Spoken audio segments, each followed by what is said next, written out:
Hey guys, ఇదే Amazon basics నుంచి true wireless ear buds. ఇది మనకి 659 రూపీస్ కి అయితే వస్తుంది. సో 600 బడ్జెట్ లో మనకి ఇది ఎలా ఉందో తెలుసుకుందాం. దీని డిజైన్ వచ్చేసరికి మనకి చాలా బాగుంది, బట్ బిల్డ్ క్వాలిటీ అనేది చాలా పూర్గా అయితే ఉంది. చాలా లైట్ వెయిట్ ఉంటుంది, ఈజీగా మనం పాకెట్ పెట్టుకుని కూడా క్యారీ చేసేయచ్చు. కేస్ కానీ లోపల ఉన్న బడ్స్ కానీ చాలా లైట్ వెయిట్ ఉంటుంది. మీరు చెవులో పెట్టుకున్నప్పుడు అసలు పెట్టుకున్నట్టు కూడా అనిపించదు అనమాట. ANC సపోర్ట్ అయితే ఉంది, సో మీకు నాయిస్ అనేది ఎక్కువగా రాదు. ఇందులో మనకి 10mm డ్రైవర్స్ అయితే ఇస్తున్నారు. సో మీకు ఇందులో ఆడియో క్వాలిటీ అనేది డీసెంట్ అని చెప్పొచ్చు. బట్ మీకు 100% వాల్యూమ్ పెట్టుకుని విన్నప్పుడు ఏంటంటే మీకు ఎక్కువ డిస్టార్షన్ కానీ నాయిస్ కానీ వస్తూ ఉంటుంది.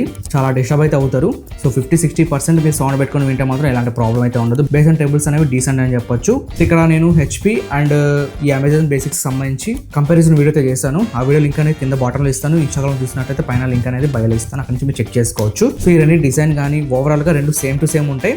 బట్ మనకి ఏది బెస్ట్ అని చెప్పేసి ఆ వీడియోలో చెప్పాను, అక్కడ నుంచి మీరు చెక్ చేసుకోవచ్చు. ఇందులో కూడా సేమ్ మనకి HPలో ఏవైతే ఉన్నాయో అలాంటి ఫీచర్సే ఉంటాయి. సో తప్పకుండా ఆ వీడియో చూస్తే మీకు క్లియర్ గా ఏది కొనొచ్చా అని చెప్పేసి ఒక ఐడియాకి అయితే వస్తారు. వెంటనే వెళ్ళి చెక్ చేయండి.